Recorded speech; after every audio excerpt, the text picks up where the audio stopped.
November 19, 1941, 1555 hours, Western Australian waters, 150 nautical miles southwest of Carnarvon. A warship spots something on the horizon. HMAS Sydney, modified Leander-class light cruiser, 645 men aboard. Increases speed to investigate. The vessel ahead appears to be a merchant ship. Nothing threatening. Captain Joseph Burnett orders the cruiser onto an intercept course. At maximum speed of 32 knots, Sydney rapidly closes the distance. The merchant vessel turns away, heading into the sun, moving at 14 knots. The behavior is suspicious but not unprecedented. Merchant ships in wartime waters often react nervously to unidentified vessels. Sydney signals for identification. No immediate response. At 1730 hours, 35 minutes after first sighting, Sydney will open fire. Within 30 minutes, the most decorated warship in the Royal Australian Navy will be transformed into a burning wreck, doomed to sink with all hands. No survivors, no distress calls received, no bodies recovered for months. The ship will simply vanish. What happens in those 35 minutes will baffle investigators for 67 years. To understand how a purpose-built cruiser disappears, you need to understand what it was. HMAS Sydney was laid down July 8, 1933 at Swan Hunter and Wigham Richardson in Walsall-on-Tyne, England. Originally designated HMS Phaeton for the Royal Navy, the Australian government, seeking a replacement for HMAS Brisbane, purchased the incomplete hull in 1934. The ship was renamed, launched September 22, 1934, and commissioned into the Royal Australian Navy September 24, 1935.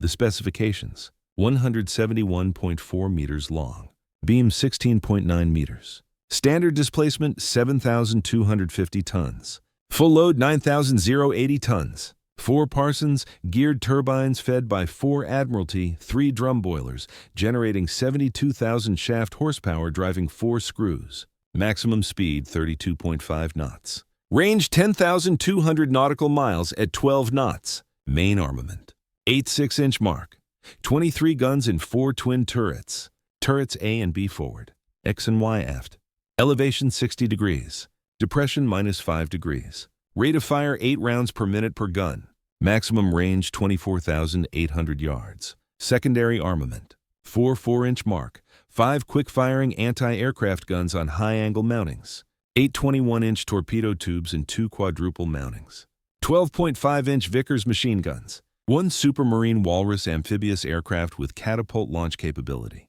The armor scheme: modest, belt armor 2 to 3 inches maximum, turret faces 1 inch, magazine protection more substantial, but overall the ship prioritized speed and firepower over protection. Standard for light cruiser doctrine: rely on speed to avoid damage. Engage at range where superior gunnery determines outcome.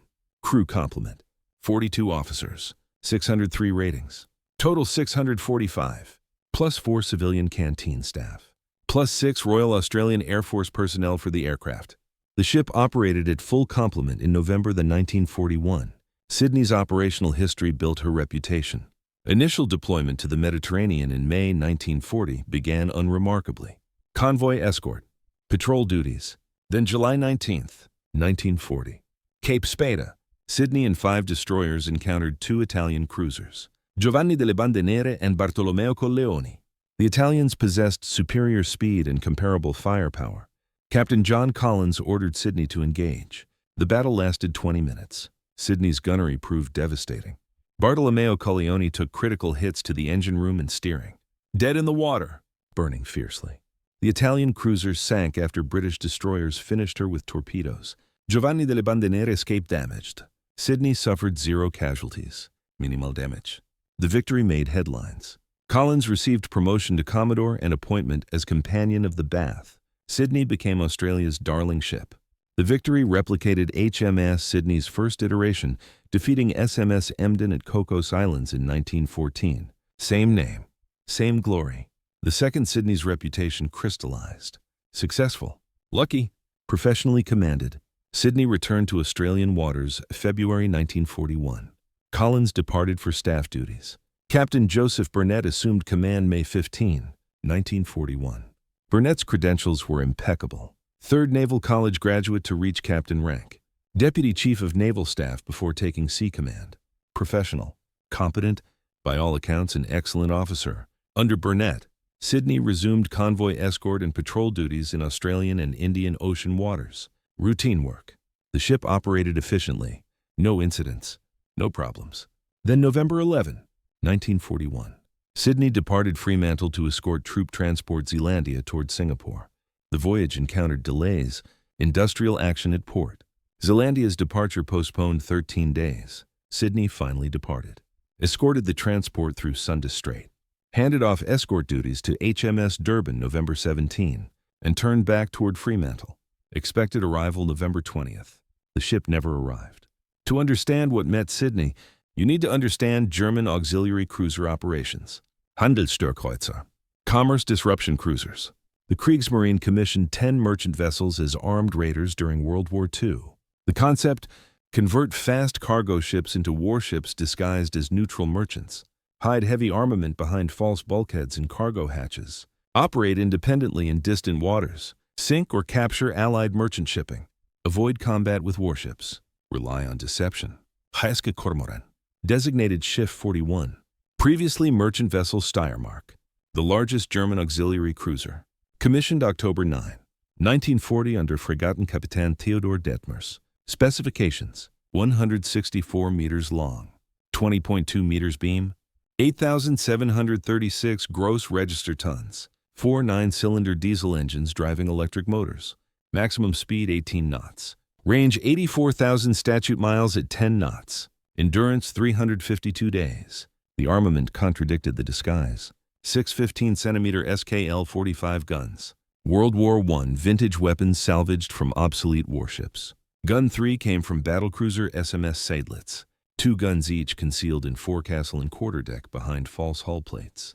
2 guns on centerline concealed behind cargo hatch walls. All 6 mounted on hydraulic platforms that raised them clear when disguise dropped. Secondary armament. 2 37mm anti-tank guns on superstructure hidden behind sheet metal panels. 5 20mm anti-aircraft autocannons. 6 21-inch torpedo tubes. 2 twin launchers above deckport and starboard.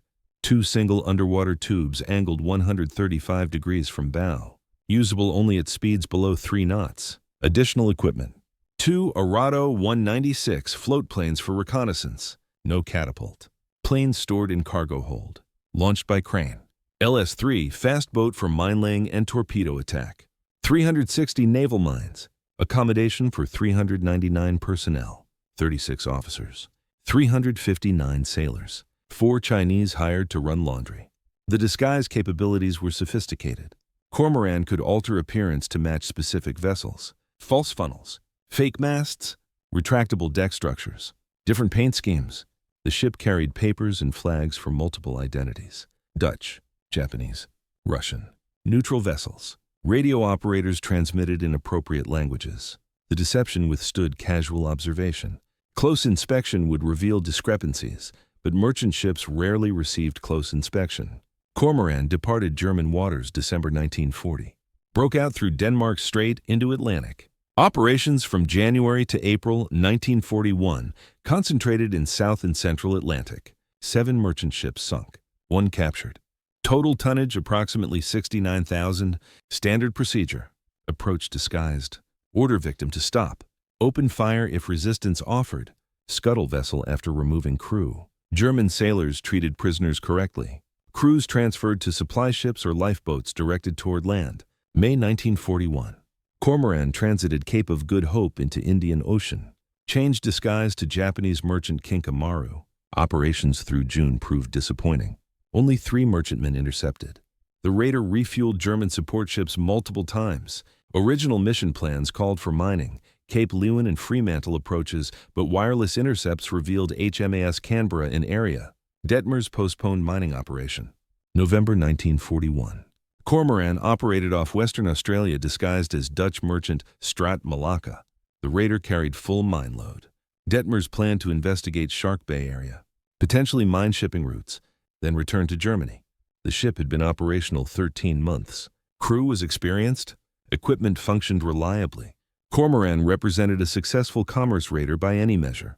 Then at 1555 hours, November 19th, lookout spotted a warship. Detmers recognized the threat immediately. A cruiser. Range approximately 20 kilometers.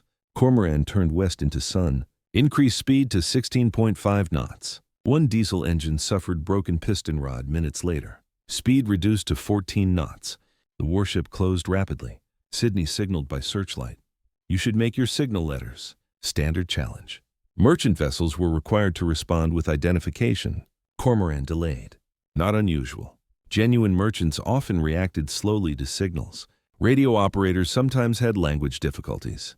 The delay was explainable. Sydney closed. Cormoran continued evasive signals. Claimed identity as Strat Malacca. Headed for Batavia. All plausible. Strat Malacca was real Dutch vessel. Records existed. The information checked out if anyone verified. But verification required time. Sydney had no way to instantly confirm Strat Malacca's location. 1,700 hours. Range had closed to approximately 5,000 meters. Sydney signaled by flags. EK. The two middle letters of Strat Malacca's secret four-letter identification code ICKP. The correct response required transmitting outer letters IG and KP. This verification system prevented German raiders from impersonating Allied merchants. Cormoran could not respond correctly. Detmers knew the deception had failed.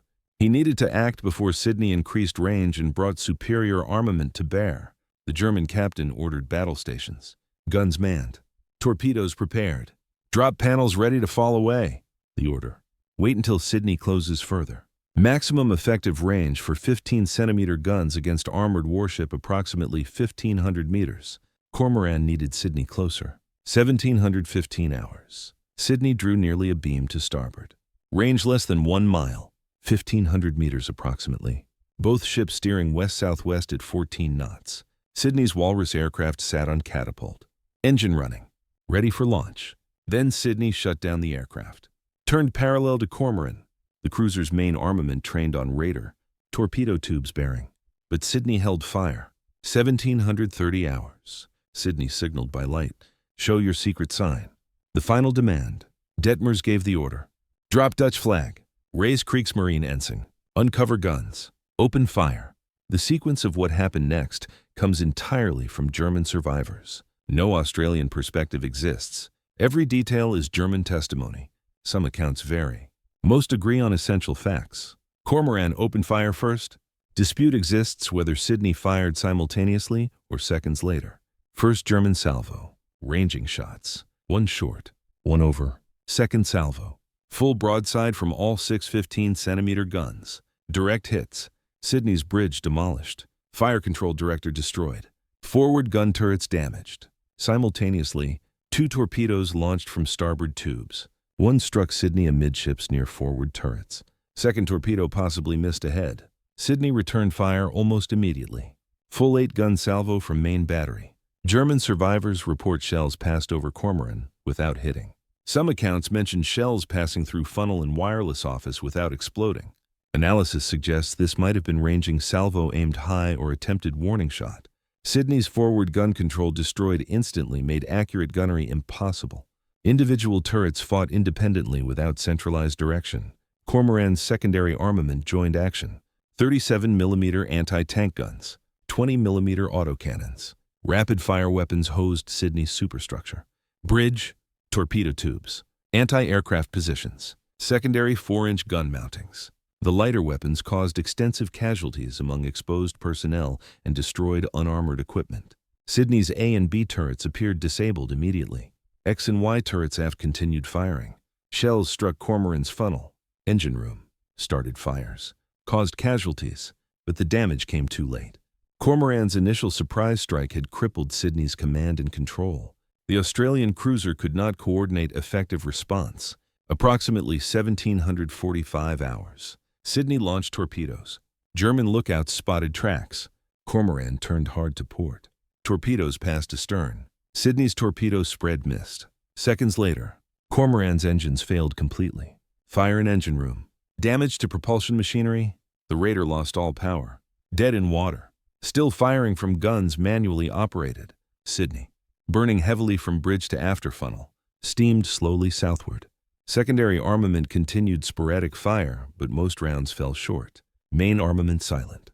The ship appeared heavily damaged but mobile. Range opened steadily as Sydney withdrew. 1800 hours. Cormoran fired single torpedo at approximately 7,700 yards. Missed astern. Secondary guns continued firing until approximately 1825 hours when range exceeded 11,000 yards. Cormoran ceased fire. Total expenditure: approximately 450 15-centimeter rounds, several hundred smaller caliber rounds. Sydney disappeared into gathering darkness, visible as distant glow until approximately 2200 hours. Occasional flickering until midnight. Then nothing. Last seen heading approximately south-southeast. German observers reported no explosion, no dramatic sinking. The glow simply faded. Cormoran burned uncontrollably. Engine room fire spread. Detmers ordered abandon ship between 2000 and 2100 hours. Crew launched lifeboats, assembled rafts, scuttling charges set throughout hull. 0030 hours, November 20. Charges detonated. Cormoran's mine cargo exploded 30 minutes later. The raider sank rapidly stern first at coordinates approximately 26 degrees 06 minutes south, 111 degrees 05 minutes east. Of 399 personnel aboard Cormoran, 318 survived. 81 died during battle or in water afterwards. Survivors spent days in lifeboats and rafts. Several boats reached Australian coast near Quobus Station. Others rescued at sea by Allied ships. First rescue occurred November 24 when British tanker Trocus recovered 25 Germans from Raft, 115 miles west-northwest of Carnarvon. Australian authorities interrogated survivors extensively. German accounts remained consistent. Detmers and officers provided detailed battle reports. Interrogators found testimony credible. No evidence of deception. Germans admitted Cormoran engaged Sydney, described battle sequence, acknowledged both ships sustained mortal damage. They claimed no knowledge of Sydney's final fate beyond watching distant glow fade. Sydney never sent distress call. No signal received by any station. No emergency transmission detected. The ship due Fremantle November 20th failed to arrive. November 21st. Navy office signaled Sydney repeatedly. No response. November 23rd. Concern escalated. November 24th. After Trocus reported German survivors, full-scale search commenced. Royal Australian Air Force aircraft from squadrons 14 and 25 relocated to Carnarvon. 2 Catalina flying boats joined from Townsville and Port Moresby. 6 merchant vessels searched designated area. 4 RAN auxiliary vessels departed Fremantle. HMAS Yandra, Heros, Olive Cam, Wairala searched offshore waters. HNLMS Tromp dispatched from Sunda Strait to check Singapore and Surabaya approaches in case Sydney diverted damaged. Search aircraft covered thousands of square miles. Ships crisscrossed search grid. Lookouts scanned horizon continuously. Days passed. No survivors found. No lifeboats. No life rafts with living men. November 27th. HMS Heroes recovered 1 Carly float, Australian naval pattern. Empty. December 1st. HMS Wairala recovered Australian naval pattern lifebelt. Empty. That was everything. December 3. Search scaled back. December 8. Active searching ceased. No trace of 645 men. No bodies. No wreckage beyond 1 float and 1 belt. The ship had vanished. February 6, 1942. Christmas Island. Fishermen spotted Carly float drifting offshore. Contains 1 body. Male. Wearing boiler suit. Advanced decomposition. Taken ashore. Buried with military honors. Identity unknown. Later examination concluded body not from Sydney based on float markings. Conclusion. Proven wrong. 64 years later through DNA analysis, the body was able seaman Thomas Welsby Clark, age 21. Joined Sydney August 1941. Clark's body represented the only physical remains of 645 souls ever recovered. The mystery consumed Australian consciousness immediately. How does modern cruiser vanish completely? How does merchant raider sink warship 3 times more heavily armed? Why no survivors? Why no distress calls? Why no wreckage? Conspiracy theories emerged instantly. Germans lied about battle sequence. Japanese submarine participated secretly. Australian survivors massacred. Cormoran used illegal deception. Government covering up shameful defeat. The theories multiplied because only Germans provided testimony, and 645 Australians died without explaining what happened. Official inquiries began during war. Naval Board investigated. Interrogators questioned German survivors repeatedly. Detmers interviewed multiple times. Accounts checked against each other. Physical evidence analyzed. The investigation concluded Germans told truth. Battle occurred as described. Sydney lost through tactical error, approaching too close to disguised raider. No conspiracy. No cover-up. Tragic result of professional mistake. The conclusion satisfied few people. Naval professionals accepted it. Public rejected it. How could experienced captain make such elementary error? How could Sydney, victorious at Cape Spada, succumb to converted freighter? The disbelief fueled continued speculation. Post-war publications questioned official version. Books alleged cover-ups. Journalists proposed alternative theories. Families of lost sailors demanded answers. Government conducted additional inquiries in 1999. Joint Parliamentary Standing Committee examined all evidence. Heard testimony. Reviewed German accounts. Analyzed tactical situation. Concluded again. Germans told truth. Sydney lost through legitimate combat. No illegal actions. No conspiracy. The finding convinced naval historians. Public skepticism remained. Without wreckage, absolute proof was impossible. The wrecks lay somewhere off Western Australia. But where? Search area was immense. Ocean depths exceeded 2,000 meters. Technology for deep-water search barely existed. Multiple searches between 1974 and 1997 found nothing. Searchers lacked precise location data. German coordinates were approximate. Searchers distrusted German accounts. Many believed ships lay closer to shore than Germans claimed.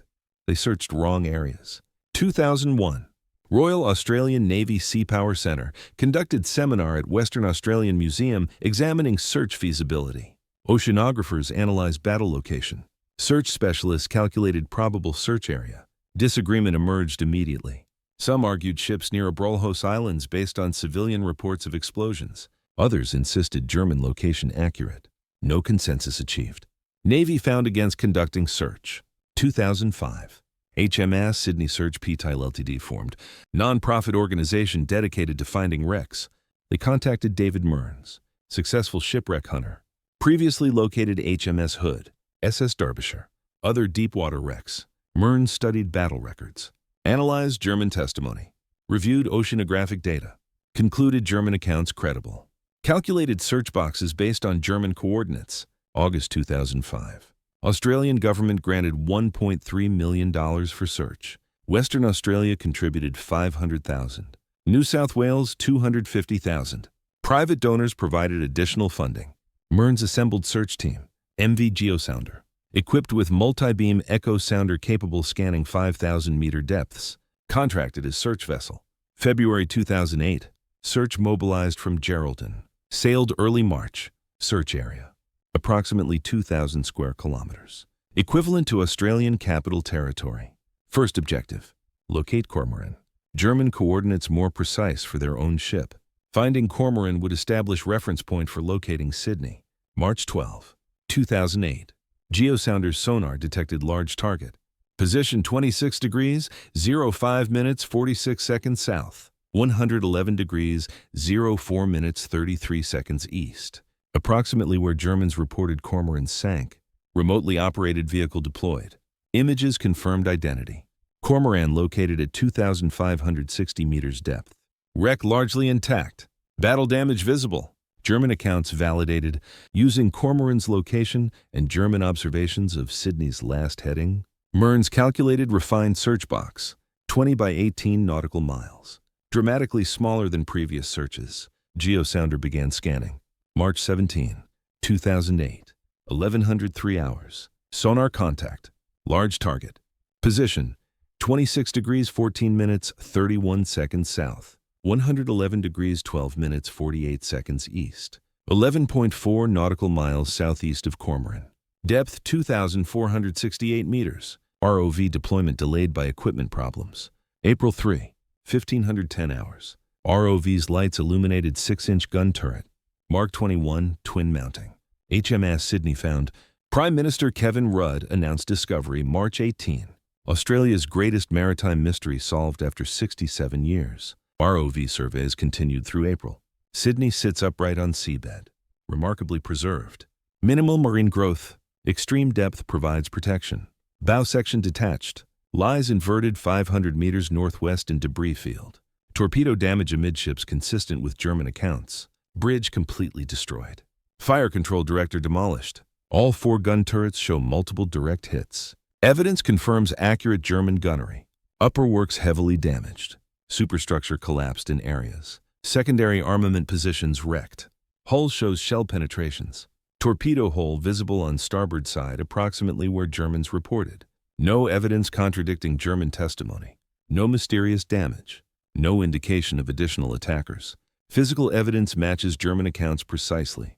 2009. Chief of Defense Force appointed Commission of Inquiry. Honorable Terence Cole presiding. Mission: examine circumstances of Sydney's loss using wreck evidence. Commission reviewed all testimony. Examined wreck photographs. Consulted naval experts. Analyzed tactical situation. Findings: Sydney lost through combination of factors. Cormoran's disguise effective. Burnett approached too close, attempting visual identification or possible capture. German surprise attack achieved complete tactical success. Initial salvo destroyed Sydney's command and gunnery control. Ship could not coordinate effective defense. Continued German fire from close range defeated Sydney's armor. Torpedo accelerated damage. Sydney's crew fought courageously, but could not recover from initial catastrophic hits.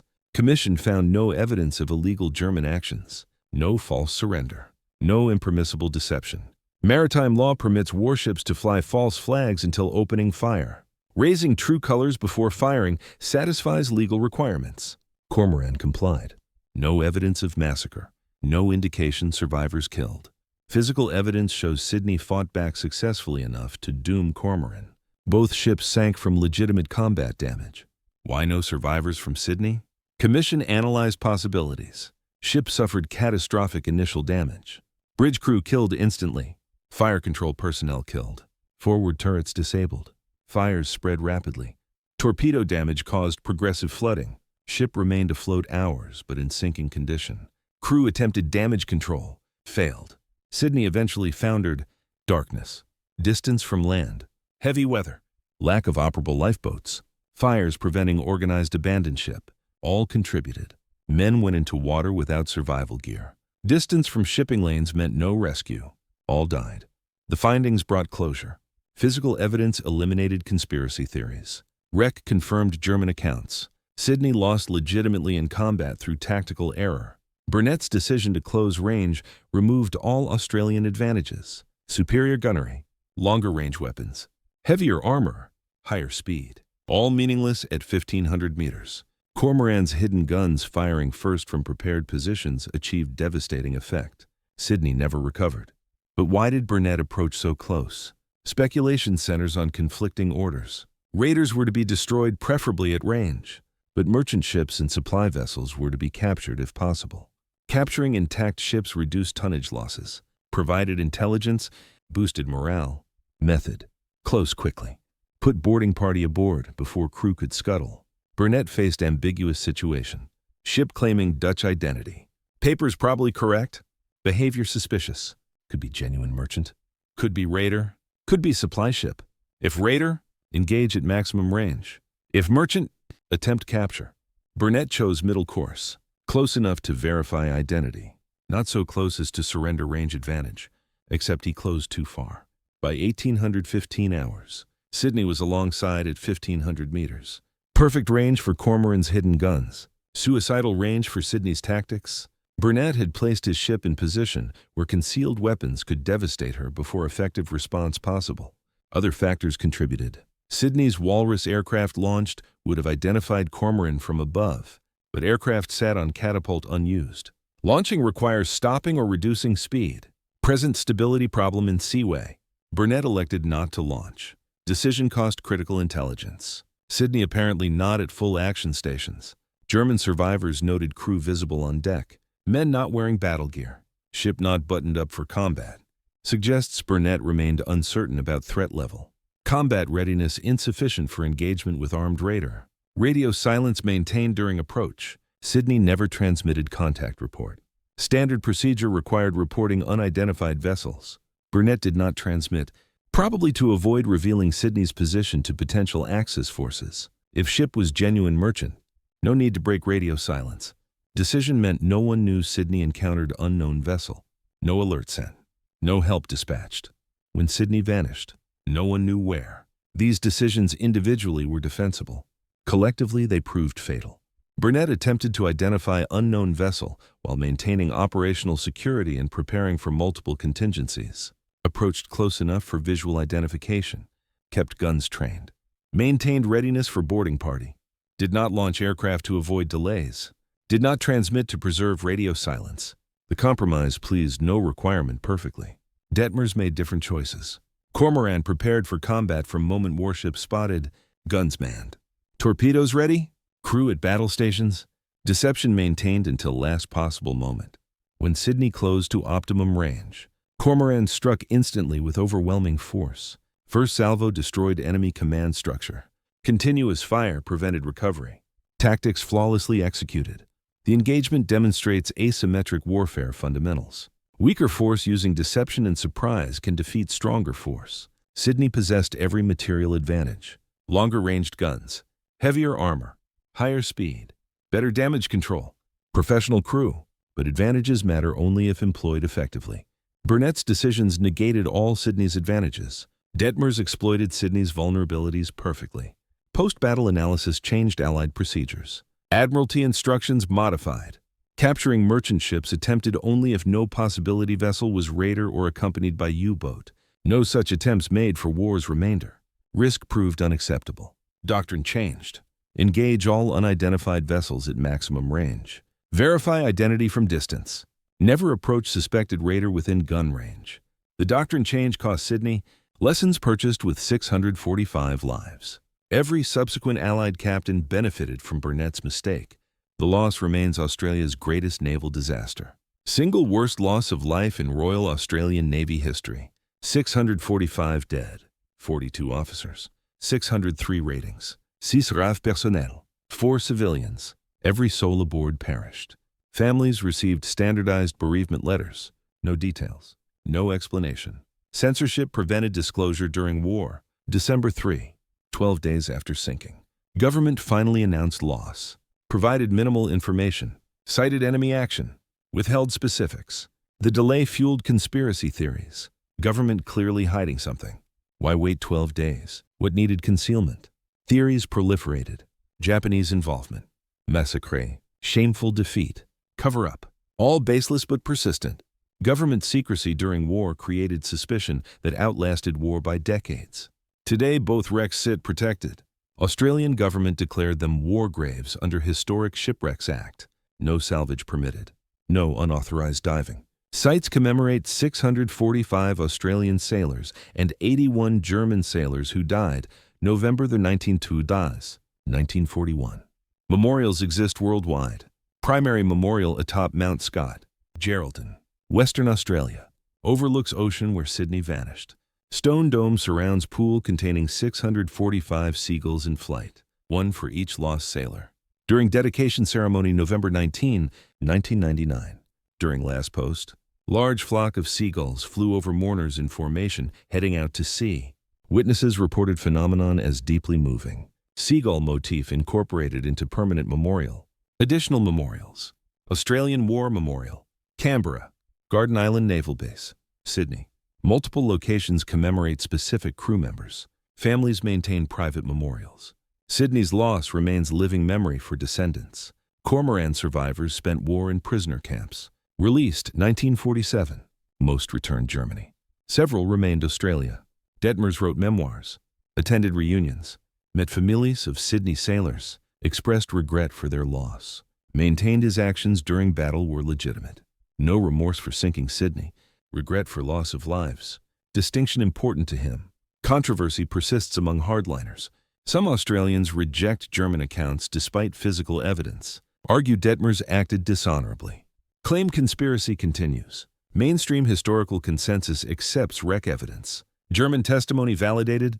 Sydney lost through combat. Tragic but legitimate. No dishonor to either side. Sailors fought bravely. Ships fought to destruction. War's outcome. Not criminal act. The deeper lesson concerns doctrine and training. Burnett was excellent officer, experienced, professional, well-regarded. He made fatal error not through incompetence, but through inadequate doctrine. Navy lacked clear guidance for addressing disguised raiders. Conflicting imperatives: destroy raiders, capture merchants, maintain secrecy. No doctrine reconciled requirements. Burnett improvised. His improvisation proved fatal. Modern navies learned. Clear doctrine established. Rules of engagement specify exact procedures. Threat classification standardized. Response options predetermined. Commanding officers receive explicit guidance. Ambiguous situations resolved through doctrine, not improvisation. Sydney's loss purchased that doctrine. Technical lessons also emerged. Warships require damage control capabilities exceeding merchant raiders. Sydney's damage control could not overcome initial catastrophic damage. Modern warship design emphasizes redundancy, multiple fire control positions, distributed command and control, armored citadels protecting critical functions, compartmentation limiting fire and flood. These features reflect lessons from ships like Sydney, where single lucky hit disabled entire capability. Communications lessons equally significant. Sydney's radio silence prevented distress call. Modern doctrine requires contact reports before engaging unidentified vessels. Automated systems transmit position and status continuously. If ship lost, last transmission provides search starting point. Sydney vanished because no one knew her position. Modern ships cannot vanish. Satellite tracking, automated distress beacons, multiple redundant communication systems. Technology prevents disappearance. These changes cost Sydney and 645 sailors. Their deaths were not meaningless. Every lesson learned, every doctrine changed, every design improved, honors their sacrifice. They died so others would not. Their legacy lives in every warship designed, every doctrine written, every officer trained since November 1941. The wrecks rest in darkness, 2,468 meters below surface, 11 nautical miles apart. Cormoran lies scattered, broken by scuttling and mine explosion. Sydney sits upright, damaged but largely intact, bow detached but main hull preserved. Both ships protected by international maritime law. War graves holding men who died doing duty. They fought 30 minutes, destroyed each other, sank hours apart, lay undiscovered 67 years, rest now in permanent darkness. Memorials to sailors who fought and died and vanished into mystery that endured longer than most of them lived. HMAS Sydney went to war a hero, returned a question mark. Took 67 years to answer. The answer proved simple: combat, error, death, no conspiracy, no mystery, just war in its brutal simplicity. Two ships met. Both sank. One side survived to tell the story. The other did not. The silence of 645 voices created vacuum filled by speculation. The wreck finally provided their testimony. They fought. They lost. They died. Nothing more. Nothing less. The ship that vanished after winning a battle never won a final battle. Sydney's victory at Cape Spada remained her glory. Her loss off Western Australia became her epitaph. Between victory and death lay 18 months of routine patrols and convoy escorts. Unglamorous necessary work. Then one afternoon, one decision, 30 minutes of combat, and everything ended. 645 men sailed from Fremantle November 11. None returned. Their families waited. Decades passed. Questions persisted. Finally, in 2008, the ocean released its secret. Not all of it. The dead remained silent. But the wreck spoke clearly enough. Sydney died fighting. Outgunned. Outmaneuvered. Unlucky, but never defeated in spirit. The ship went down firing. That was sufficient answer. Not the answer families wanted, but the only answer the ocean would give. The mystery was where, never how or why. Those were always clear to anyone willing to accept them. A captain made a choice. A raider capitalized. A battle erupted. A ship sank. The pattern is ancient as naval warfare. The specifics unique, but the principle eternal? In VAR, mistakes kill. Distance is survival. Hesitation is death. Sydney learned all three truths in 30 minutes. The lessons could not be unlearned, only remembered, and passed forward. So that next time, the next captain, in the next war, facing the next unknown ship, makes the better choice. That is Sydney's legacy, not the mystery, the lesson, and the 645 men who paid for teaching it.